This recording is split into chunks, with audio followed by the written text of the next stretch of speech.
Welcome, everyone, to Family Talk. It's a ministry of the James Dobson Family Institute, supported by listeners just like you. I'm Dr. James Dobson, and I'm thrilled that you've joined us.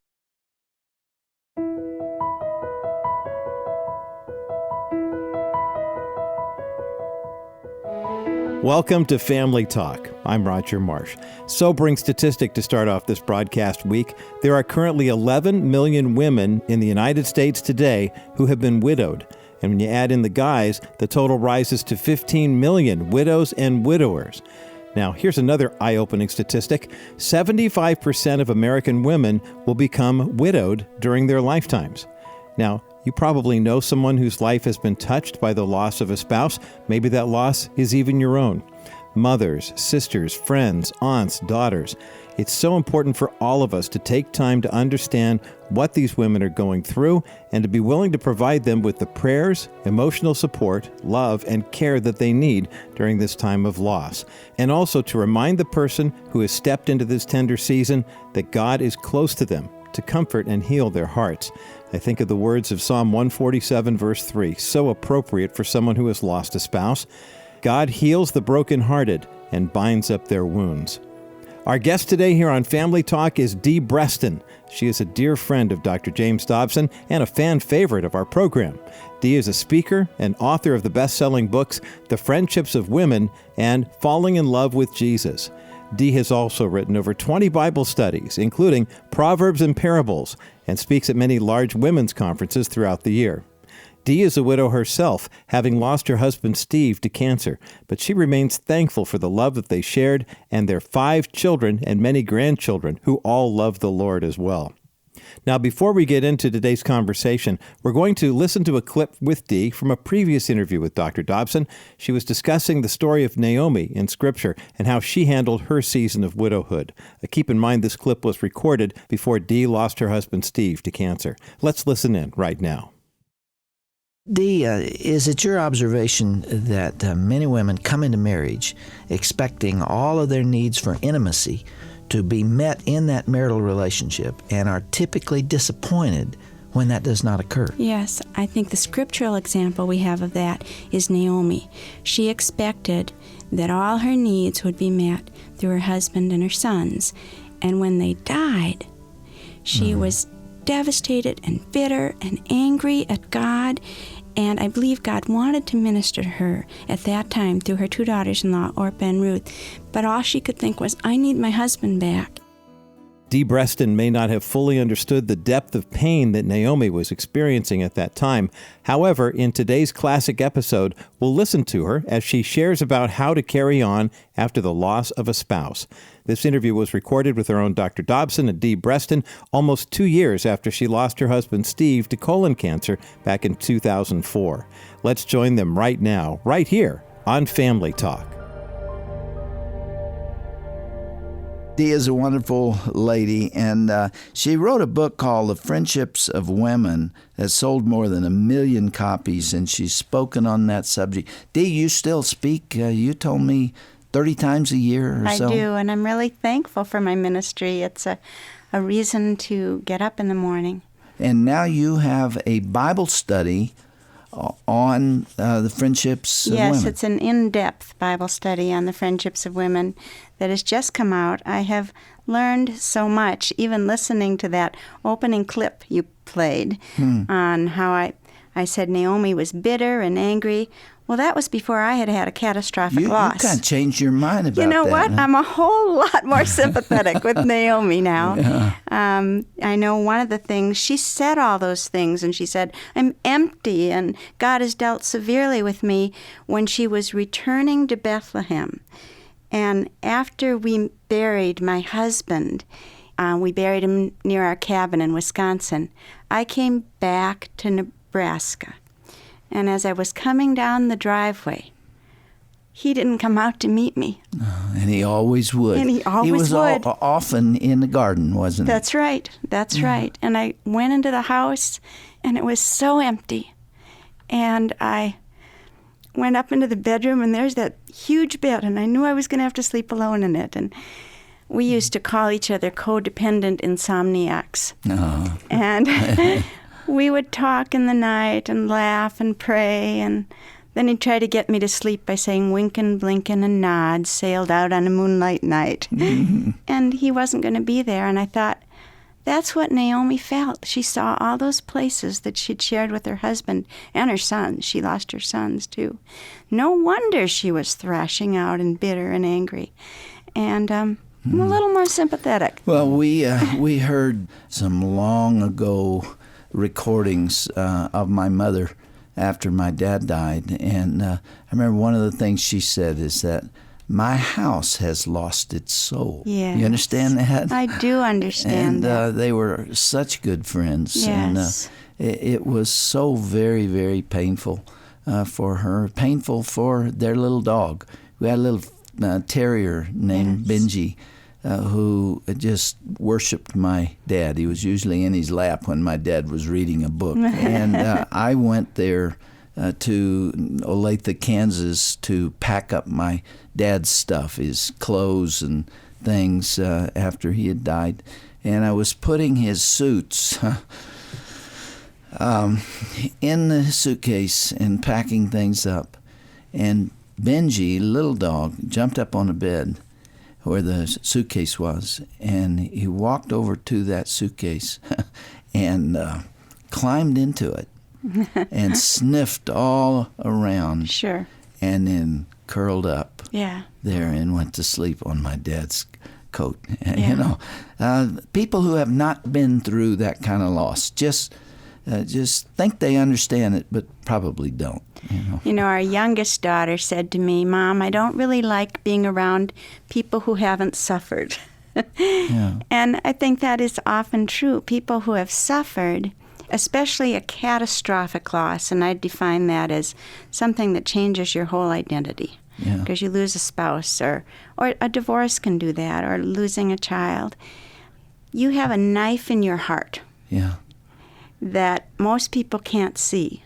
And here I am 21 months now out from Steve's death, and that knife is still in my heart. Yeah. You know, when Simeon said to Mary, a sword will pierce your soul. Mm-hmm. About the loss of Jesus. People who have suffered a catastrophic loss, they see that knife, and they are more likely to mourn with me than those who have not. They're more likely to be quiet and just be there, because offering solutions or pointing out the silver lining to my pain, that's one of the things that I hate. Doesn't help the most, you know.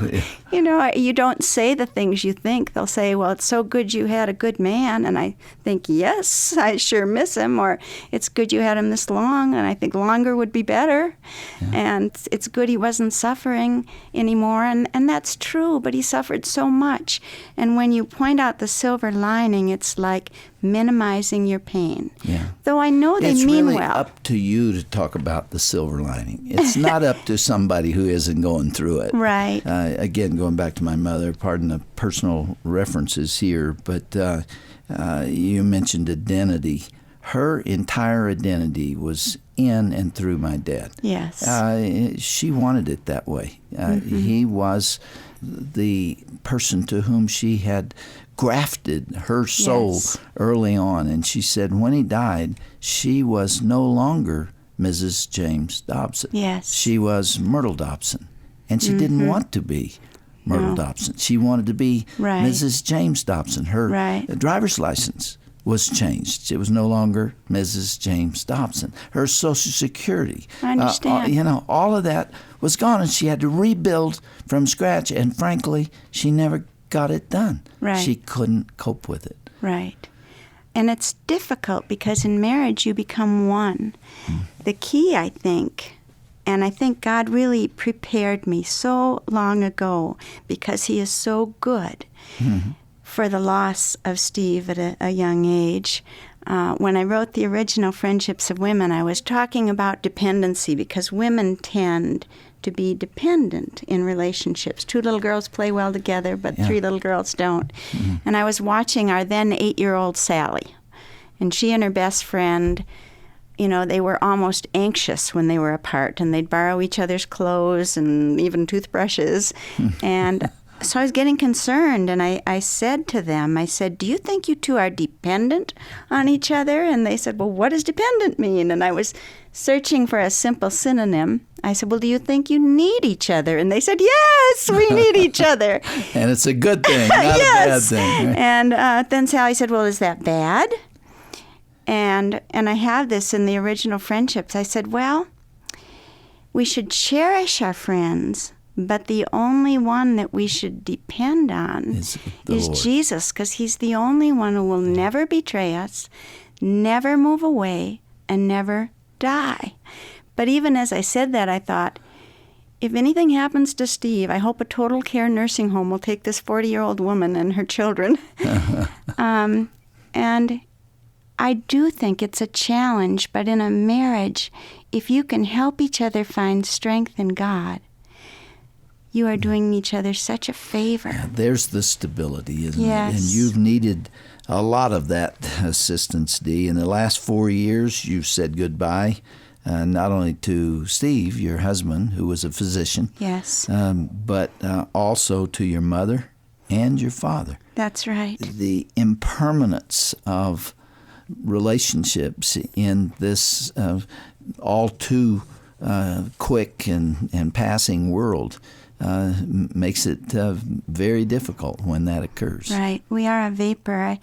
I had some regrets, and I think it's very common, and I know many of the listeners who've lost somebody have regrets. You know, wish I'd done this, wish I'd said this.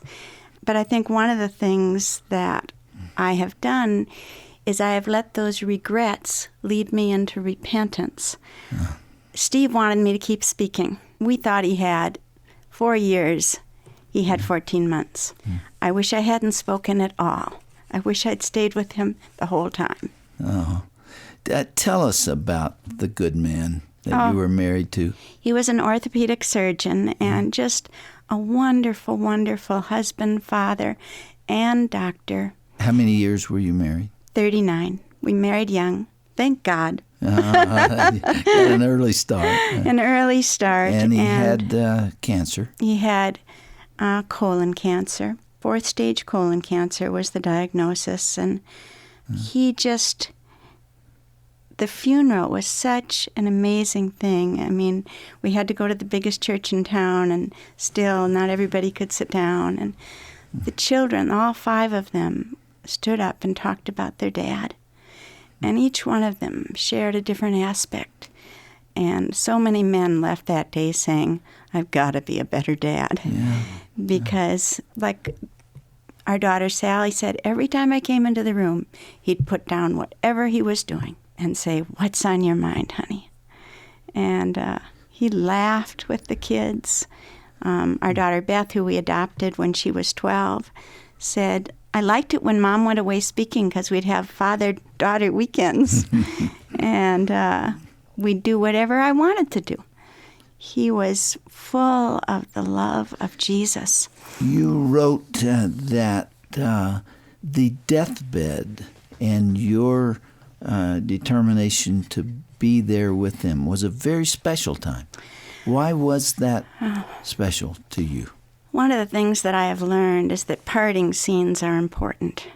In Scripture, God zooms his camera in on parting scenes. It seems like things that have been held back come to the surface. And, you know, when you're a Christian, you don't know whether they're dying or not because you know God can heal.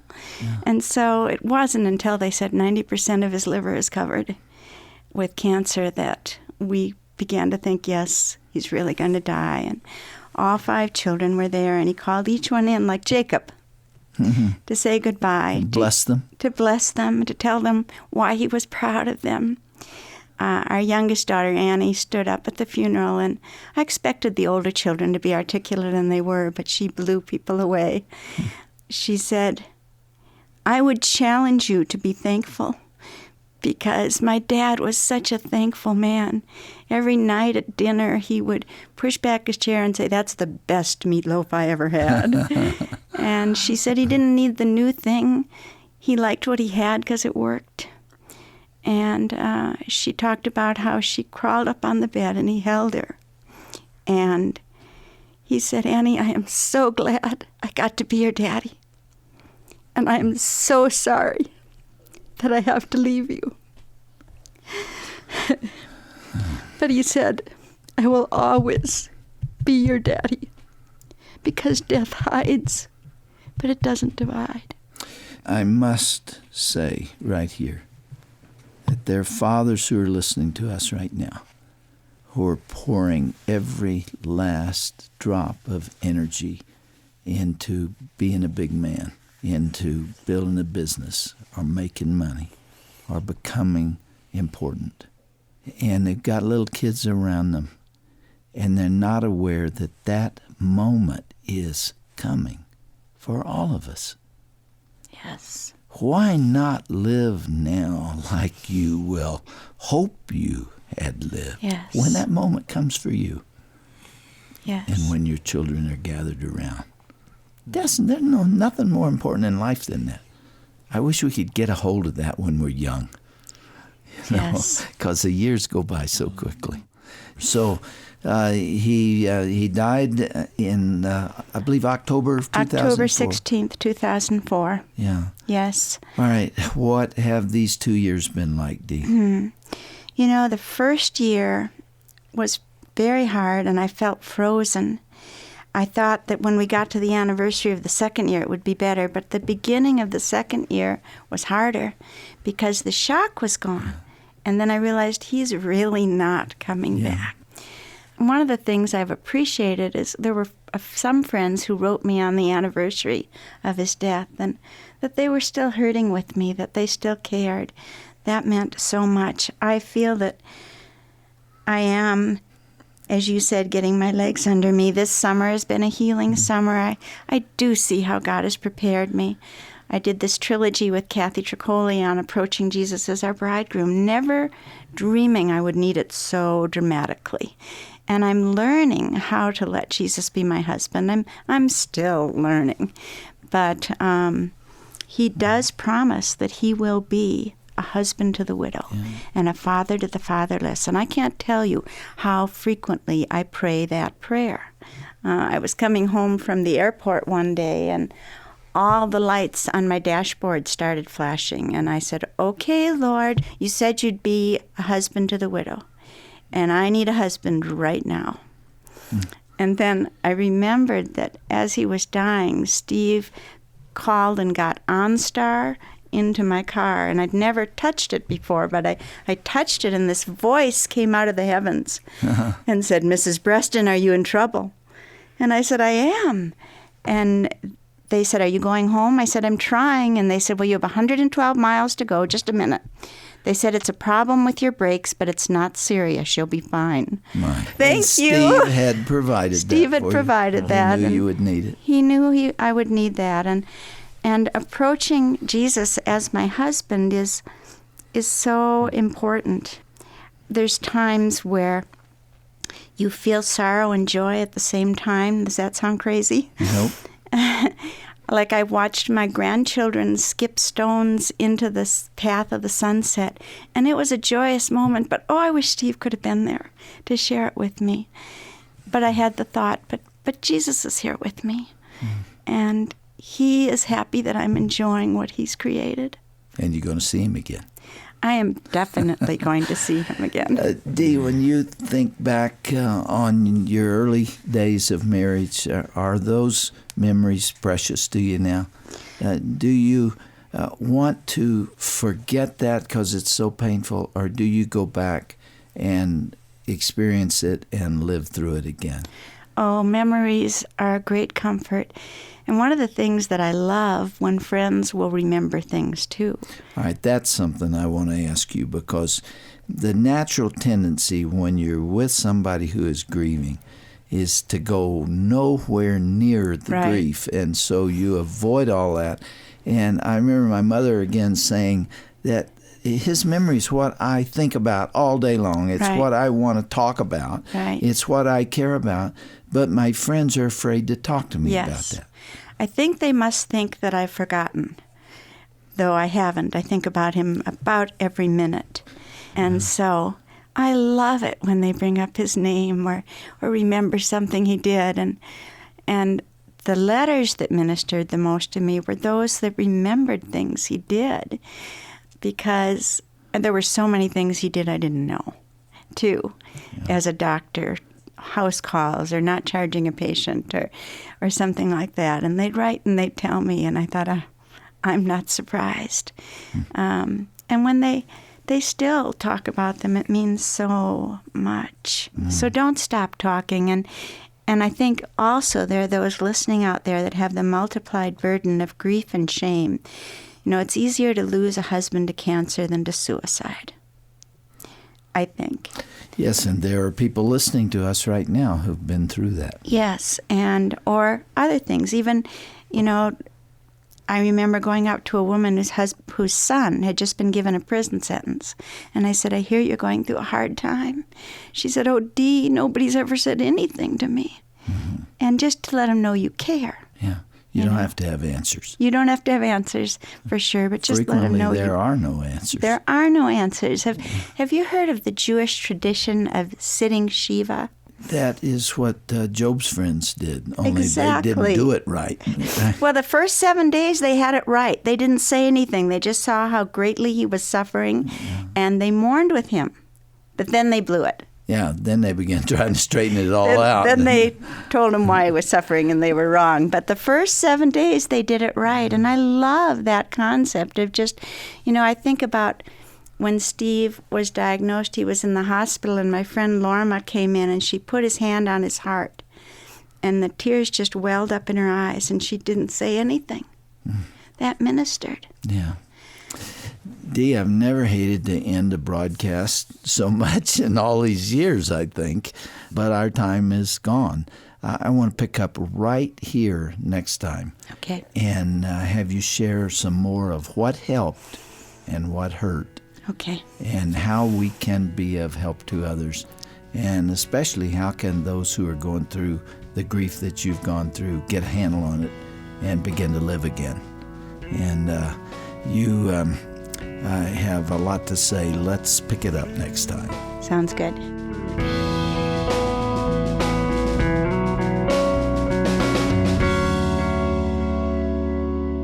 Well, what a truly tender and heartfelt conversation today here on Family Talk. I'm Roger Marsh, inviting you to join us again tomorrow for part 2 of this discussion featuring Dee Brestin and our own Dr. James Dobson. Loss is challenging for everyone, and it's especially difficult when you lose your spouse. Now, of course, death is an inevitable part of life here on earth, and yet we could all take comfort in knowing that there is eternal life for all of us with Jesus Christ in heaven. And won't it be wonderful to be reunited there? Now, here at the Dobson Institute, we want you to know that while we all handle grief in our own ways, you don't have to go through grief alone. If you or someone you know needs help dealing with the loss of a loved one, we are here to listen to you and to pray with and for you. Our trained customer care team is standing by 24 hours a day. Just give us a call at 877-732-6825. That's 877-732-6825. As we've talked a lot about loss today, we know that pain usually follows the death of a loved one. But remember, when Jesus Christ died on the cross, he brought us life and our salvation. That's the ultimate gift from God, and it's a reason to praise and be joyful. And what better time to share that message with a neighbor this Easter season than by giving them a life basket. Now, a life basket is a way to bless one of your neighbors with a beautiful basket of treats and goodies. It introduces them to Jesus Christ and invites them to enjoy the loving Christian community at your local church on Easter. Life baskets are also a fun activity you can do with the entire family or do it with your friends. If you'd like more information about life baskets, just call us at 877-732-6825. That's 877-732-6825. Or visit lifebaskets.org. If you're writing that down again, it's the word life and the word baskets.org. We all want to know what's going on in the world, and a great way to stay connected and to expand your knowledge of national political issues is by listening to the Defending Faith, Family, and Freedom podcast featuring Gary Bauer. It's a new podcast from the Dr. Dobson Policy Center. Gary Bauer is Senior Vice President of Public Policy here at the Dr. James Dobson Family Institute. He shares his unique perspective on current public policies through the lens of the U.S. Constitution and with an unapologetic biblical worldview. To start listening, just go to our homepage at drjamesdobson.org and select the icon for Defending Faith, Family, and Freedom. You'll be directed to the podcast page where you can choose your favorite listening platform. So whether it's Google, Apple, Spotify, or Stitcher, you'll be all set. Again, to begin the process, simply go to drjamesdobson.org. That's drjamesdobson.org. I'm Roger Marsh. Be sure to join us again tomorrow for part 2 of the conversation with dear ministry friend Dee Brestin. And from all of us here at the Dr. James Dobson Family Institute, thanks for making us a part of your day. May God's richest blessings continue to be bestowed upon you and your family.